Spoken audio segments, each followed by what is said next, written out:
ерекше ай. Өйткені дәл осы айда біздің төл жаңа жылымыз өзінің бастауын алады. Кіріп жатқан сиыр жылы ол біздің жылымыз. Бұл жаңа жылымыз елімізге тыныштық, әрбір шаңыраққа құт береке әкелсін, әр үйге қыдыр қонсын. Жаңа жыл құтты болсын.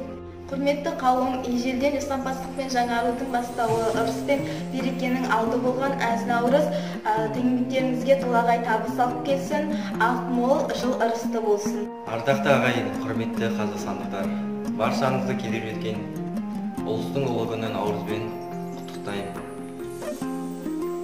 Наурыз мейрамы баршаңызға отбасылық бақ-дәулет пен қуаныш, шаттық пен береке, зор денсаулық алып келсін. Наурыздан наурызға аман есен жете берейік ағайын. Ұлтымыздың мерейін өсіріп, бар болмысымызды айшықтайтын қасиетті Наурыз мерекесімен құттықтаймын. Күллі шығыс жұртына ортақ мереке, Наурыздың тарихы тым тереңде жатыр.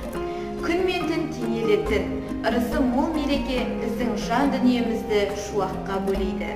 Ой ниетімізді тазарнаға бұрады. Бұл күні біз өткен жылы жасаған жұмысымызға есеп беріп, келешекке жоспар құрамыз. Тәуелсіз еліміздің өркендеп өсуі жолында болашаққа қадам жасаймыз. Наурызда айтылған барлық тілек қабыл болсын. Баршаңызға амандық, дендеріңізге саулық, отбасыларыңызға амандық